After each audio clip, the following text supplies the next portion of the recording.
Thank you very much.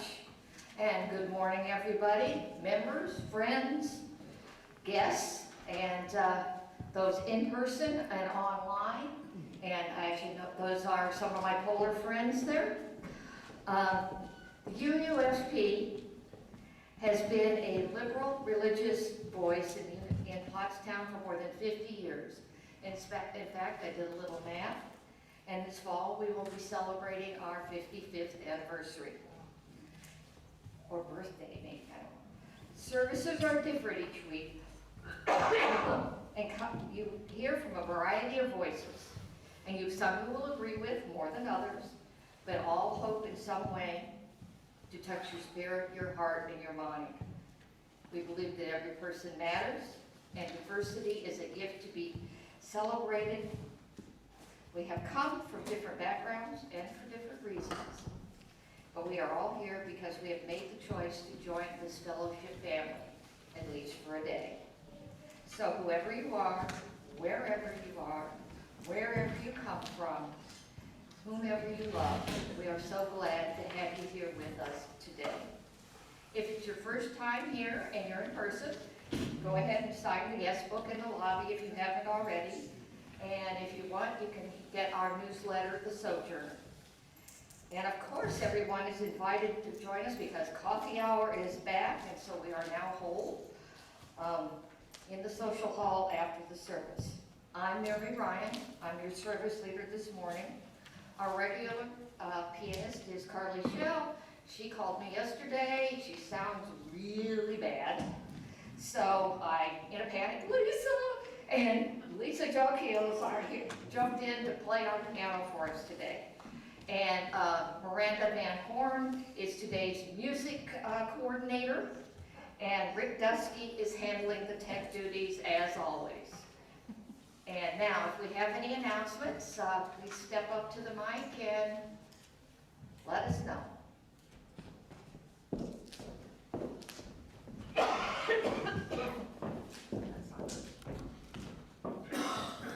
There we go. Good morning, everybody. I'm Chris, and I'm wearing my hat right now, if you can't see it, as treasurer of the fellowship. And I wanted to let people know to please mark your calendar for May 1st. So May 1st will be our pledge drive event. We'll hold it immediately after the service. And as typical for us, there's going to be something food related involved. And so what we're going to do this year on May 1st is that we're going to be welcoming in spring and also thinking about money at the same time. So we're going to ask everyone to make something that would be green. So it's the best, it's going to be a food contest, so the best use of the color green in any kind of form. So it could be a salad, it could be a dessert, could be appetizers, whatever kinds of foods you'd like to bring for that coffee hour, that's what we're going to do. So again, that's May 1st. I promise that it won't go on forever. We're going to try to keep it to 45 minutes, maybe an hour at the very most. We'll have some fellowship. We'll talk a little bit about finances for the church. We're going to have a trivia contest. We're going to have a moment with our committee heads to tell us what they would do if they had the same amount of money and what they would do if they had just a tiny bit more money for the next year. And then we're also going to have pledge cards available. and there will be treats and rewards for people who take pledge cards and for people who complete pledge cards that day. So again, that's Sunday, May 1st. Thanks.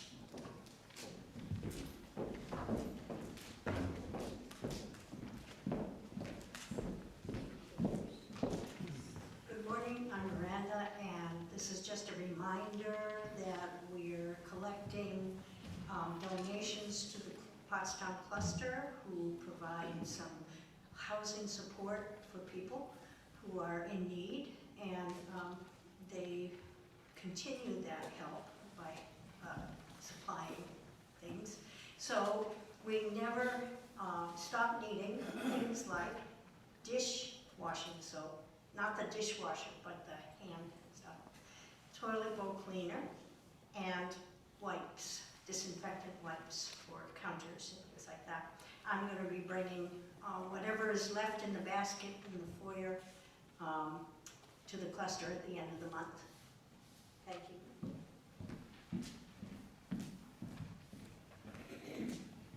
And my reminder is worship chair, remember on May 15th, we're going to be talking about birds, so keep an eye out on what you see. I've seen a whole bunch of them. I don't know what they are, besides the turkey vultures and the crows, but I did see a robin, so I'm up to 3 that I can ID and a whole bunch that I have no clue what they are. We're gonna have a lot of that, I have a hunch. I'm really good with seabirds, everything else, not so good. So, now, please sit back, relax, put your phones in worship mode, and get comfortable as the chimes call us together.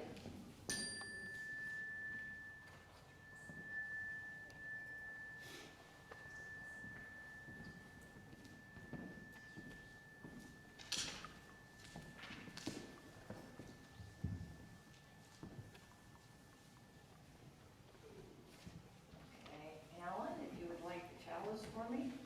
Our chalice lighting this morning is Still There's Hope by Nadine McSpadden.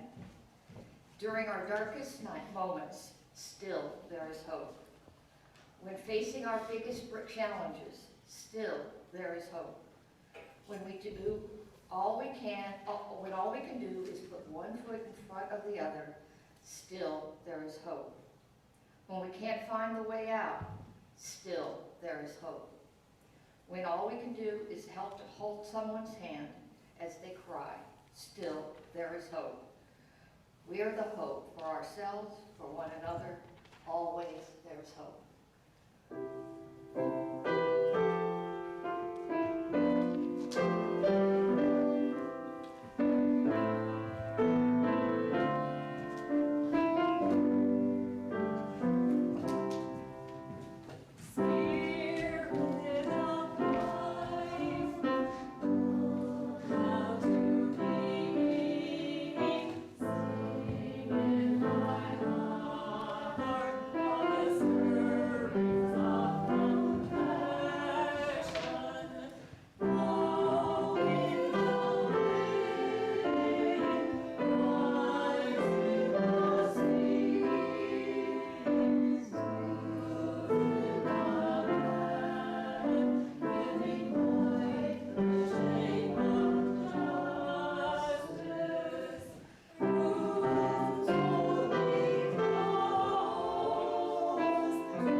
But it sounded lovely.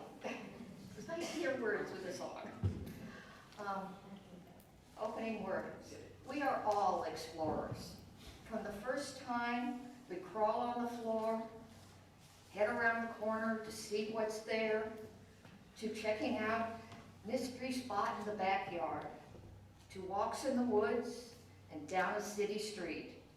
As we get older, we travel to new places to replace what's going on, to see what's happening there. Some of us keep exploring our entire lives, even if we stay in the same place the whole time. There is always something new to find if we keep an eye out.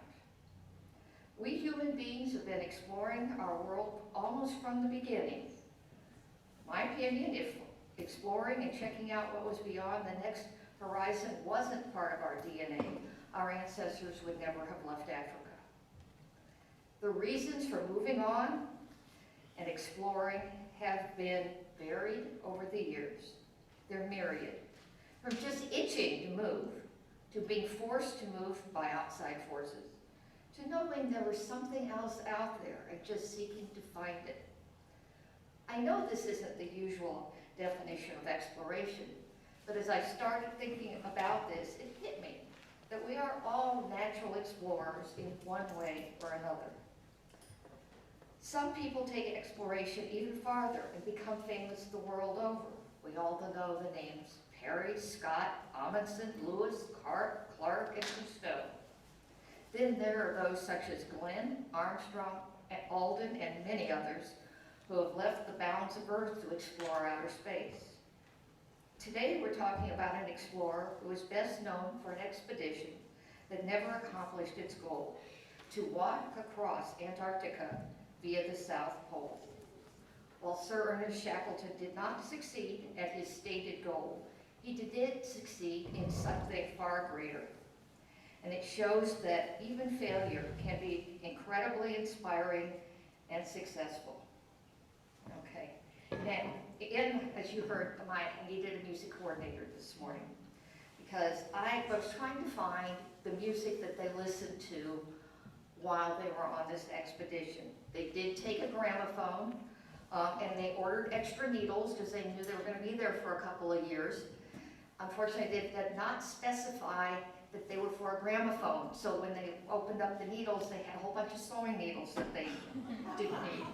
So, and they had a man with a banjo. When Shackleton was interviewing, I think it was the doctor, he asked if he could sing. And he said to him, and not that Caruso stuff, just sing. Because he figured they would need to be keeping each other entertained. So, Miranda saw me going through this book. This was my mother's chorus book back in high school. You can see it's falling apart. We have tape. And she volunteered. She said, oh, that looks interesting. And so she volunteered to help me. And so she went through and found some songs. Sort of the caveat that we had was they have to be before 1914. And since Shackleton was Irish, we probably weren't going to have Irish tunes or a good chunk of Irish songs on there. So she found some things in here, and the first one is, and then Miranda, that Miss Lisa will play for us is May We Roam Through This World. I've never heard it, by the way.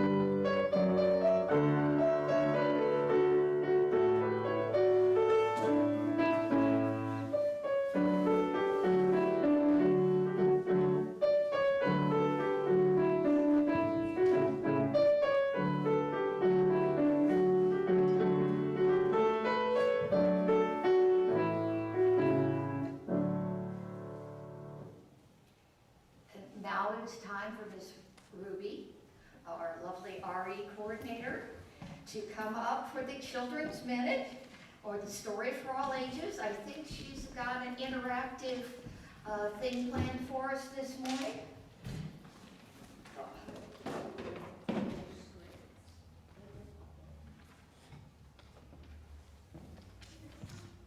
She's herding cats in the back.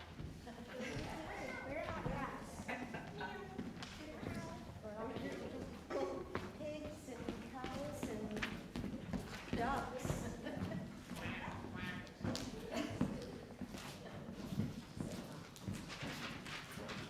We're not going to sit today because we're standing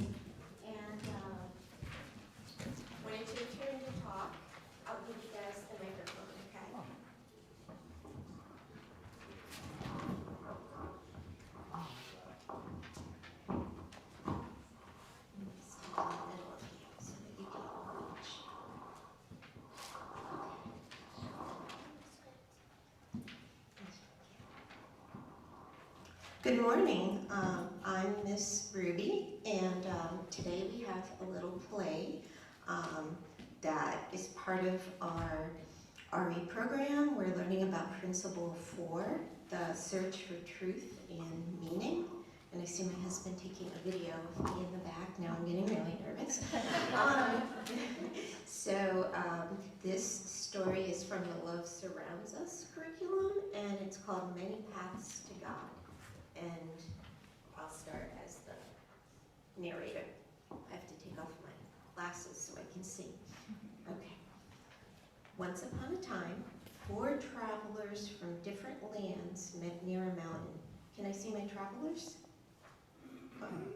5 travelers. Cora, can you hold up your cow? Yeah, there you go. The travelers had been told that if they climbed the mountain, they would find God at the top. And there are the paths that they saw on the screens behind us. Around the bottom of the mountain were many paths to choose from. The travelers had each been told beforehand which of the paths to take.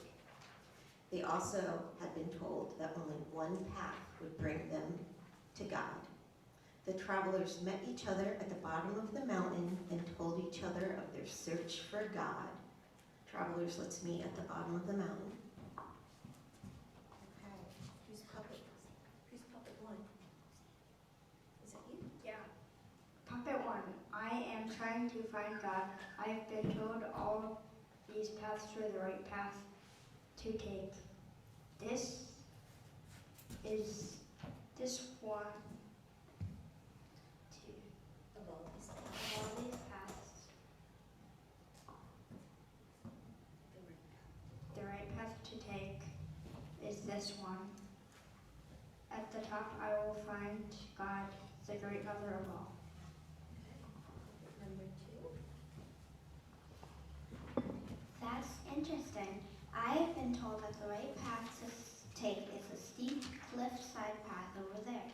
And if I follow it, at the top, I will find God, the great Father in heaven. Strange that we've all been told to follow different paths. I have been told the right path is the wide river valley path, and if I follow it to the top, I will find God, the great spirit of all things. Yes, this is strange. I have been told to follow even a different path. My path is the deep forest path, and I'm told if I follow it, at the top, I will find God, the great peaceful silence. The travelers were surprised to hear about the other paths because they were sure the path they had been told to follow was the only right one. They even tried to convince the others to follow their chosen path. I'm sure mine is the right one. Change your minds and come my way. Don't you think this way would be the quickest? You really have to take the forest path. But none would change. Each was sure that their way was the right one. So, bidding each other goodbye, say goodbye to your friends, everyone. Bye. They began their journeys to the top. As they started out, each was singing a song of praise to God.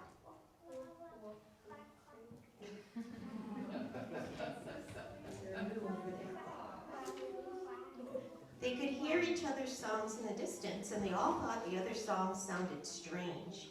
But off they went on their chosen paths. They soon were traveling along and could no longer hear any of the others. And sometimes following the path was easy, and sometimes it was hard. Finally, each traveler neared the top of the mountain. They began to hear the other travelers' songs once again. I can hear the songs. And this time they realized how beautiful the other songs were, even though they were very different from their own. And all 4 came to the top within minutes of each other. They stopped and looked eagerly around. Raise them up to the top of the mountain. Have them look eagerly around.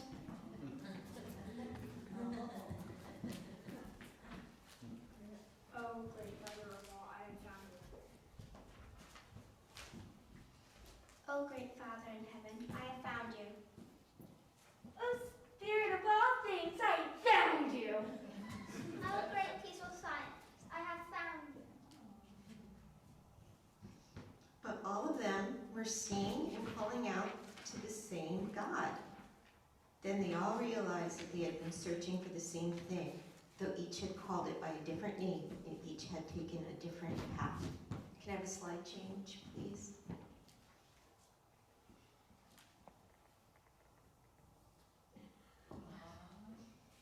Each had taken a different path.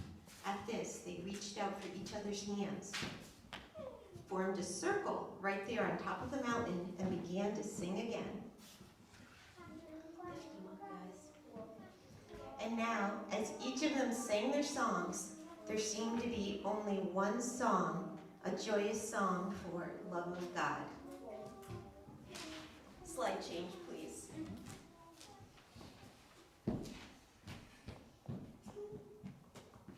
The end.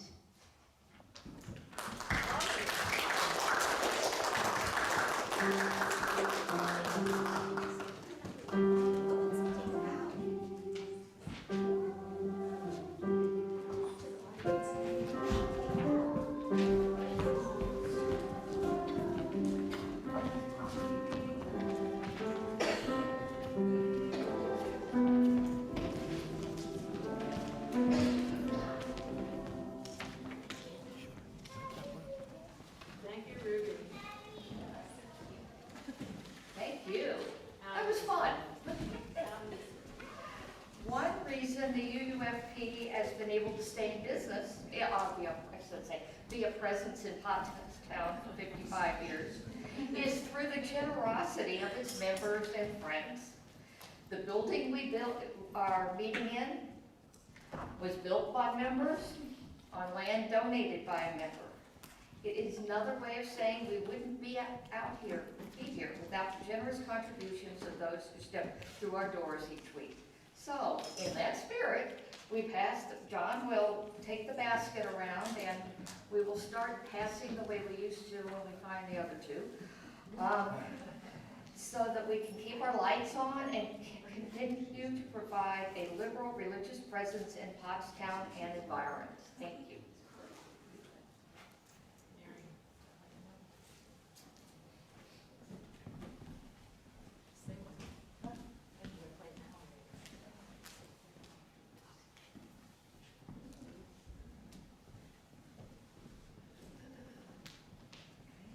Thank you, John, for walking around, and thank you, everybody, for your generous contributions.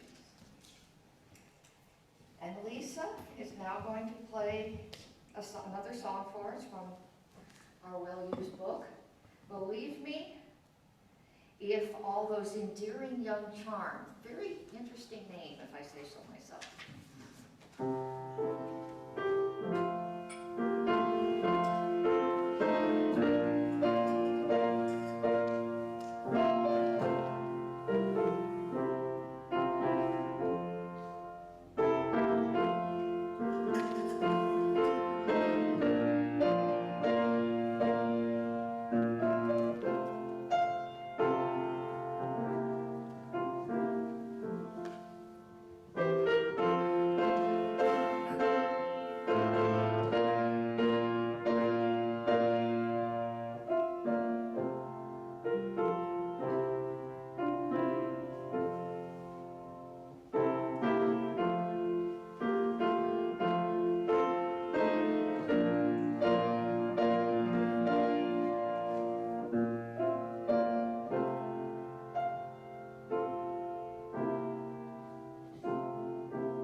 My reading this morning is from the 1959 book, Endurance by Alfred Lansing.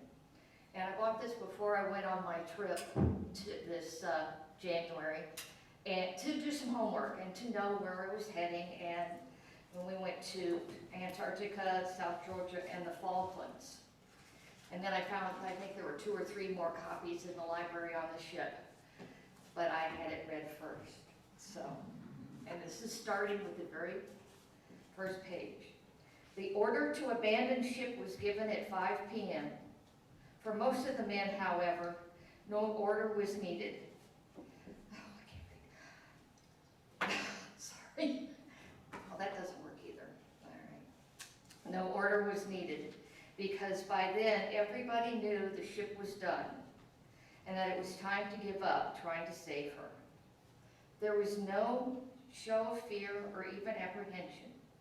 They had fought unceasingly for 3 days and they had lost. They accepted their defeat almost apathetically. They were simply too tired to care. Frank Weil, the second in command, made his way forward along the buckling deck to the crew's quarters. There, 2 seamen, Walter Howe and William Bakewell, were lying in the lower bunks. Both were very nearly exhausted from almost 3 days at the pumps, yet they were unable to sleep because the sounds the ship was making. She was being crushed, not all at once, but slowly, a little at a time. The pressure of 10 million tons of ice was driving in against her sides. And dying as she was, she cried in agony. Her frames and planking, her immense timbers, many of them almost a foot thick, screamed as the killing pressure mounted. And when her timbers could no longer stand the strain, they broke with a report like artillery fire. Most of the forecastle beams had already gone earlier in the day, and the deck was heaved upward and working slowly up and down as the pressure came and went. Weil put his head inside the crew's quarters. He spoke quietly. "She's going, boys. I think it's time to get off." Howe and Bakewell rose from their bunks and picked up 2 pillowcases in which they had stowed some personal gear and followed Weil back up on the deck. The ship reacted to each fresh wave of pressure in a different way. Sometimes she simply quivered, briefly as a human being might wince if seized by a single stabbing pain. Other times she retched in a series of convulsive jerks, accompanied by anguished outcries. On those occasions, her 3 masts whipped violently back and forth as the rigging tightened like harpstrings. But most agonizing for the men were the times she had seemed a huge creature, suffocating and gasping for breath, her sides heaving against the strangling pressure. More than any other single impression in those final hours, all the men were struck, almost to the point of horror, by the ship behaved like a giant beast in death's agonies. By 7 p.m., all essential gear had been transferred to the ice, and a camp of sorts had been established on a solid floe a short distance to starboard. The lifeboats had been lowered the night before. As they went over the side onto the ice, most of the men felt immense relief at being away from the doomed ship, and few, if any of them, would have returned to her voluntarily. The general feeling of relief at being off the ship was not shared by one man, at least not in a larger sense. He was a thick-set individual with a wide face and a broad nose. He spoke with the trace of an Irish brogue.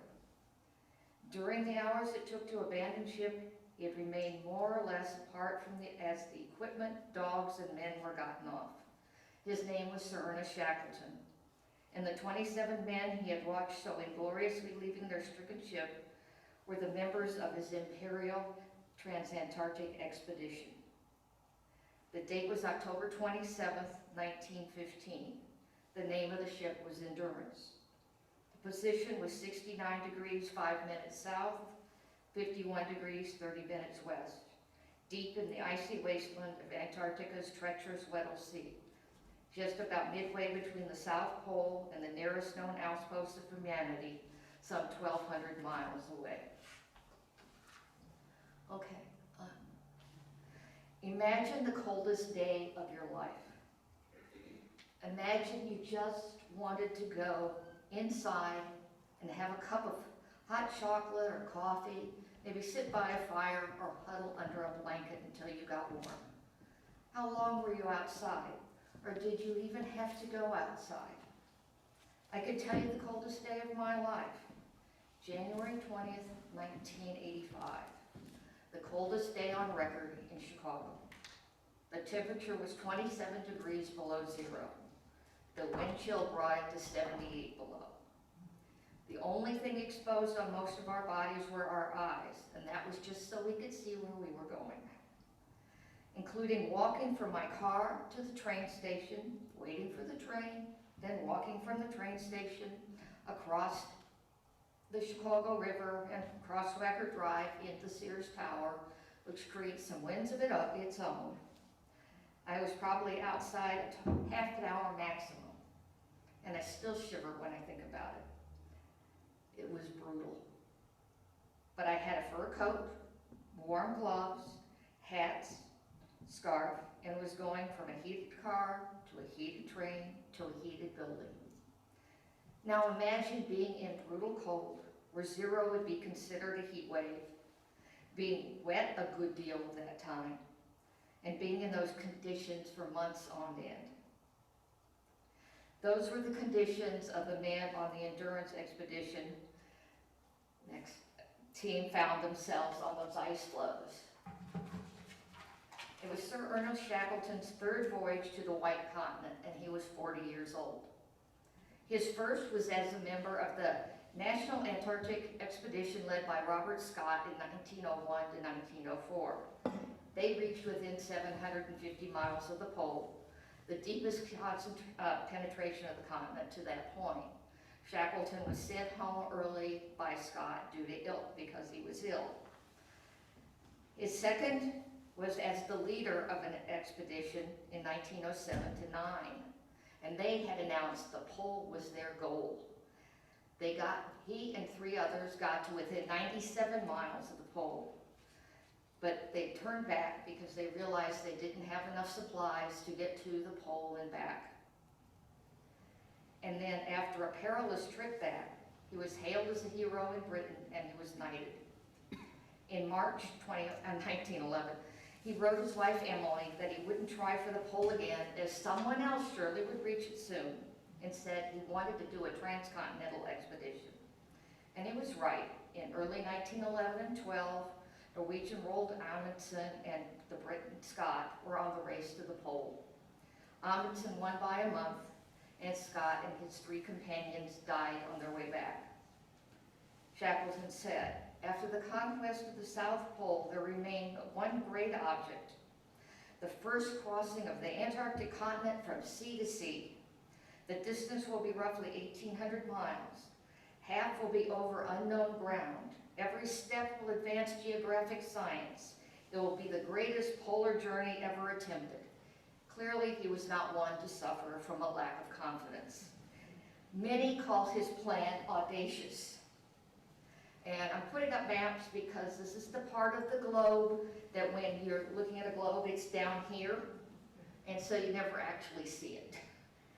So, and I found the map, and I drew the little lines from where they're going, Vashel Bay down to McMurdo Sound, just to give, and don't say anything's exact, it's my rough guess looking at other maps, but it's to get the general idea. But he wanted to land over there on the east coast near Vashel Bay, walk across to the pole, then continue to McMurdo Sound on the Ross Sea to the west. And to make sure he had enough supplies to make this whole trip, because he couldn't carry all of it himself, he had a second ship that came into McMurdo, and they were to leave supplies almost to the pole for him to have as he came back. He was able to raise the money from donors, both large and small, and buy 2 ships. He bought the Polaris, which had been built for taking people polar bear hunting in the Arctic, for $67,000, and that was less than it cost to build. He renamed it Endurance. Then he placed an ad looking for a crew. The ad read, according to the grandson of Thomas Ordelise, the ship's quartermaster, men wanted for hazardous journey, small wages, bitter cold, Long months of complete darkness, constant danger, safe return doubtful, honor and recognition in the case of success. Ernest Shackleton. If that ad was actually real, I guess there are questions about it. It was probably the most honest help wanted ad ever placed. Despite that, nearly 5,000 people applied for 27 jobs. 28 jobs, I should say. And by the end of July 1914, everything was ready. He had his crew, and he was ready to go. However, as luck would have it, the very day that King George V gave Shackleton the Union Jack to carry on the expedition, Britain declared war on Germany. He consulted with his backers and advisors and gathered the crew and told them he wanted to volunteer them and their ship to tell the Admiralty that that entire expedition was at the disposal of the government. Everyone agreed. Their response from the First Lord of the Admiralty, Winston Churchill, was one word: proceed. They sailed out of Plymouth a few days later, commanded by Captain Frank Worsley, and they had a 2-month sail down to Buenos Aires. Shackleton Wild had to stay behind for a little while, and Frank Wild, his second in command, or right-hand man, they stayed behind because they had to finish up some finances.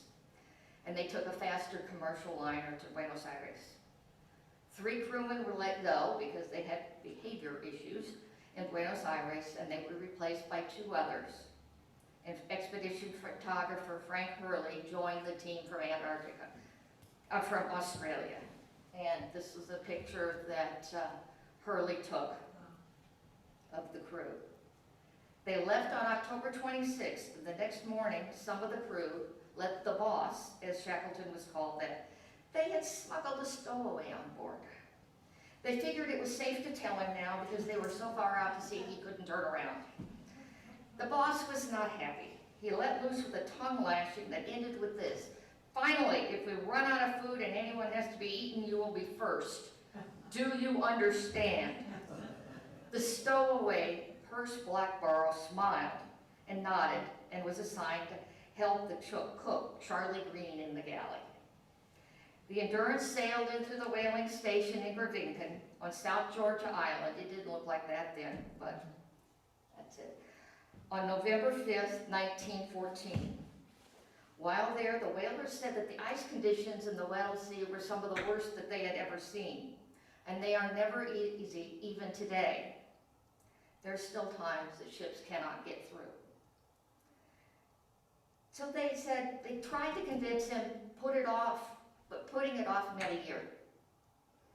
And so they went to another whaling station, Stromness, to talk to the whalers there, and they confirmed what the whalers said. So, the reason the Weddell Sea is so bad is that it is that it is hemmed in on 3 sides by land, so the ice has nowhere to go, and the winds push it and just start jamming it into the land. And the winds are very light most of the time, and so even new ice could be even created in the summer. Even though conditions really didn't improve, he decided, based on what he learned from the whalers, that they would sail, instead of over to the peninsula there, they would sail over, I wish I had a mouse, from Gravinken, kind of take a wide angle through the South Sandwich Islands and around in a curve. Huh? Techie was going to help for a second. Around to the curve and come down to Vashel Bay, hoping that the wind would push the snow and the ice over toward the peninsula. Hopefully that made some sense. So they were expecting to land well before the end of summer. And remember, they left in December, southern hemisphere. That's like June 5th here. It's exactly the opposite. So, but Mother Nature is a formidable foe, and she can foil the best laid plans. 4 days later, just beyond the South Sandwich Island group, they encountered the first ice. Probably worse than this, but they easily were able to just get through it. It took them several days, but they got through it. And then they got to a bigger pack that was just too dangerous to try, so they had to alter their course even further east before heading south. Second, on January 9th, they sailed past an iceberg more than 150 feet tall, twice the height of the oops, that's the right one. I'm out of sync. On Saturday, they sailed past an iceberg more than 150 feet tall, twice the height of Endurance's mast. They named it Rampart Berg.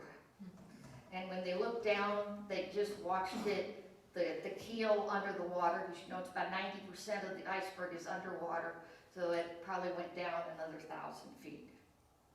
Now, not long after, they had open seas for around 100 miles. Okay, that's when I went on right here. They were within sight of land. Now again, this isn't as big. We never got anywhere near where you would see something as large as they saw, but you get an idea what it is. Where they could see the massive white ice shelves of Antarctica, nicknamed the Barrier by the crew. They ran parallel to the cliffs for several days until a heavy pack of ice hemmed in by massive bergs was spotted. They couldn't get around it, they couldn't get through it, so they actually used an iceberg for cover as a gale blew through. And it helped, they stayed there for 2 days. When it was over, they were excited, they saw water ahead, but it was another ice field in the way. This one was very different. It was very soft, it was what they call brash ice. And as they sailed through it, it just closed right in around them. There was another gale. This one lasted a week, and it packed the ice even tighter. And even though they spotted open seas about 50 yards in front, they tried to make it through. And they hacked the ice, they ran the engines, not the mast, not using the sails. They couldn't move. So they're down there. Didn't know how else to put it. It was January 24th, 1915. So they'd been at sea for about 6 weeks. And they were, in the famous quote from the diary of Ordelis, they were frozen like an almond in the middle of a chocolate bar. Next. Thus started one of the greatest survival stories ever. Battling the ice became the story of their lives for the next 15 months. They tried to saw their way through the newer, less thick ice to create a path to move to the open sea that was so tantalizingly close, literally less than 100 yards away. But every time they would make some progress, the ice just closed in around them. Finally, on February 24th, Shackleton gave the orders to stop trying. The movement of the ice had brought them to within 60 miles of Vashel Bay. They thought about loading up the sledges with all their supplies and walking the last bit to land. But that would have taken a month at least, and the stores wouldn't last them to get that month, plus get to the pole where they would pick up the supplies that had been left for them. So winter would be coming soon. It's now, as like today physically, it's winter down there, or close to it. They're on their way. And they were going to have to hunker down, and they were going to have to hunker down in place. They were not looking forward to it, but they did. They had their ship in a safe, dry place to eat and sleep, but the ice was packed solid, but it allowed them to get off the ship. They used the time to train the dogs, pulling the sledges once they would need to get onshore, and they hunted seals and penguins to add to their stores, eventually gathering around 5,000 pounds of meat and blubber. Shackleton determined that this was enough to last 90 days before they would have to dip into their stores. They were moving this entire time, as the currents and the wind moved nearly 1 million square miles of ice, carrying them away from their destination, further and further away from Vashel Bay and up toward the peninsula. By early May, they had moved nearly 150 miles. Now winter truly was closing in. They lost sight of land. They slowly watched the sun fade away. For about a month, the light faded away until it was gone, and there was nothing but darkness of the polar night, a night which lasts for months. They would not see the sun again until August, when the process was reversed. They could hear the ice moving, the floes being pushed and crashing and rubbing against each other. Sometimes they would create a ridge of ice when they came together. There were storms with the blowing snow and wind, causing the pack to take different shapes. Floes would break apart and then snap right back together. But the ice around the ship was solid and held them fast. During this night, on other expeditions, people had been known to lose their minds. They literally went crazy. So in addition to keeping men alive, keeping the team alive, Shackleton's job as leader was keeping them sane and a cohesive unit. He couldn't have them fall apart. Part of the way to keep the team cohesive was routine and chores. Everything had to be done for the team, not for the individual, and not to benefit any single individual. Everyone, including Shackleton, divided these chores equally. Except for, I think, Charlie did the cooking. He ordered the men to cut their hair because they were looking pretty raggedy by now. And went out and the dog teams practiced daily, led by people such as the photographer and the doctor, who were not professional dog sled handlers, and with dogs who hadn't been trained to work as a team. And apparently these dogs were the word used by Lansing is vicious.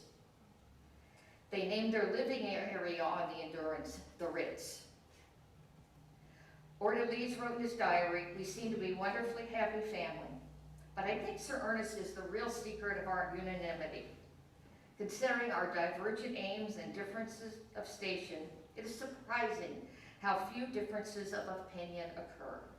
That doesn't mean everyone was happy, but Shackleton had a very optimistic outlook, and it spread among the team. Leadership can be lonely, but any doubts or fears that he had would have to have been kept to himself, because if they spread to the men, the hard work of keeping them alive would possibly fail. There is a benefit to winter, however, despite the cold and the really long night. And it's the ice is solid and it is safer. When what passes for spring in that part of the world came, the blizzards became worse because as it warmed up enough to snow. It also warmed up enough for the ice to start separating from below as well as from above. Things are getting dangerous, and as the ice started putting unimaginable pressure on the ship, pushing it from both sides and below, but they were still stuck. They still couldn't get anywhere. But as the ship was being assaulted on all sides, water started coming in faster than the ship's carpenter, Harry McNeish, could repair the damage. Endurance was fighting for her life, and she was losing. The abandoned ship order was given at 5 o'clock on October 27th. Remember, they got stuck in January. Earlier, they had dropped the lifeboats on the ice, and now they offloaded the supplies, and they were done with that process a couple of hours later. So that's how, you can see how far they moved. They were now living on the frozen sea. Some spent the night sleeping directly on the ice. Others were fortunate enough to have wood that they had taken from the ship and sleep on top of the wood. And Shackleton let those exhausted men sleep in the morning. Then they started packing the sledges, which would eventually weigh more than 1,000 pounds each, as they planned their march across the frozen sea to Paulet Island, which is It's not on the map, I'm sorry. Paulette Island was 346 miles away, and there were stores there from other expeditions. Because carrying the stores needed for survival, food, tents, sleeping bags, axes, a stove, and things like that, the men were ordered to leave everything behind except for 2 pounds of personal necessities. As an example of the sacrifice he was asking of everyone, he laid the Bible given to him by the Queen Mother on the ice and walked away. There were 2 exceptions for the doctors because they needed things to keep them healthy, and for, I don't have the first name, I'm sorry, and for Seaman Hussey, who was ordered to bring his banjo, and it was strapped to one of the sledges. Banjo weighed 12 pounds. Photographer Frank Hurley was also allowed to bring a little bit more because he was allowed to bring about 1/3 of the glass negatives that he had taken. The others were broken. So they're off the ship, and Shackleton and 3 others went to scout a way over the ice. They discovered there was no way. The ice and the snow mountains that had been created when the floes moved and jammed together were so big they wouldn't be able to pull those heavily laden sledges over them. So when they came back, they told them they were going to have to stay on their floe and ride it as long as they could, as far as they could, hopefully toward their destination. They were still close to the Endurance, and most of the men went back to retrieve more supplies. As the water rose in the ship, things started floating up to the surface and were retrieved. They had 5 small tents to house 28 men the 28 men on board. But there was not enough of the nice warm, because disaster is never thought, oh, we're going to have a disaster. You don't really plan for it. There weren't enough warm sleeping bags of the reindeer fur sleeping bags for everyone. They had enough. They had sleeping bags that are wool, and they had the reindeer ones. So Shackleton ran a lottery, and he rigged it so that none of he nor other high-ranking people on the ship got the good bags. All of the fur bags went to the crew. And he made the tent assignments based on keeping the peace and making sure that the troublemakers were not housed together.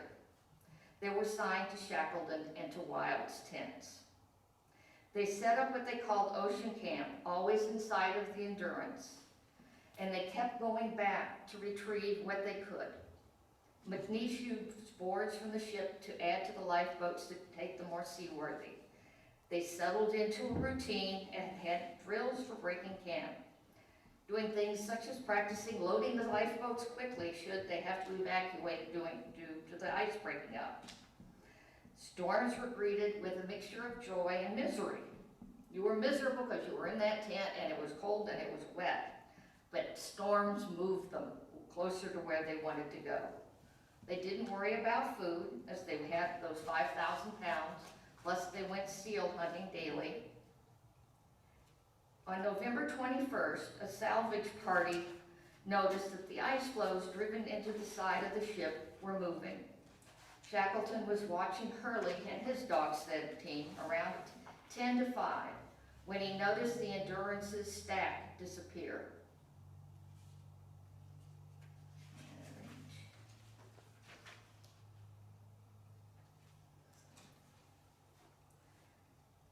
He turned quickly and saw the stack disappear behind a hummock. "She's going, boys," he shouted, and dashed up the lookout tower. A moment later, all hands went out of the tents and scrambling to gain a vantage point. They watched in silence, away across the pack. The stern of the Endurance rose 20 feet into the air and hung there for a moment with her motionless propeller and her smashed rudder held aloft. Then slowly, silently, she disappeared beneath the ice, leaving only a small gap of black open water where she had been. Within 60 seconds, even that was gone. As the ice closed up again, it had all happened in 10 minutes. Shackleton that night noted simply in his diary that the Endurance was gone and added, "I cannot write about it." they were now alone on the ice. The position was 68 degrees, 38 and a half minutes south, 52 degrees, 28 minutes west. It wasn't until March of 2022 that anyone would see Endurance again. Okay, I know. Now, we're going to have our closing hymn, and you're going, wait a minute, that's not the whole story. You're right, it's not. However, next slide, pretty please. I hope you find it or somewhat as interesting as I do. I find this absolutely fascinating, and just what they went through. And I think maybe having been down there and seen certain things, it hits me more. But I said I'll write it all out, and then I'll edit. And that just proved to be impossible. And so instead of trying to fit this epic adventure into 20 minutes, it's impossible. It's just flat out impossible. And to give the story the respect it deserves, or I could have kept you here for 2 hours, which I don't think would have gone over well either. So I'm gonna cut it into 2, and it may end up being 3 parts, because there are actually kind of 3 sections of the adventure. The first part being the ship, and then the rest being how they survive. So Lisa is going to play our closing hymn right now. It's Wearing of the Green. This is the song that was being played on the gramophone. Miranda found this piece of information when the abandoned ship order was given. And the people who were listening to it were like, wait a minute, let us finish. So they actually finished listening to it before they got off, and as we can tell, since they went back and forth, that was all right. So.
With me.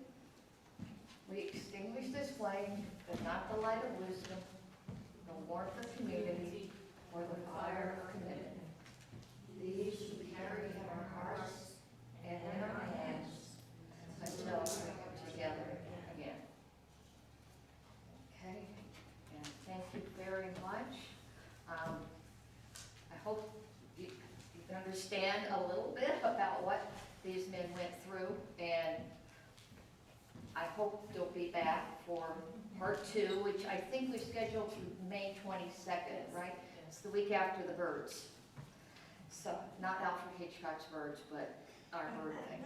We don't want to. So, thank you everybody, and Lisa will do our sit and our closing music, and then we will do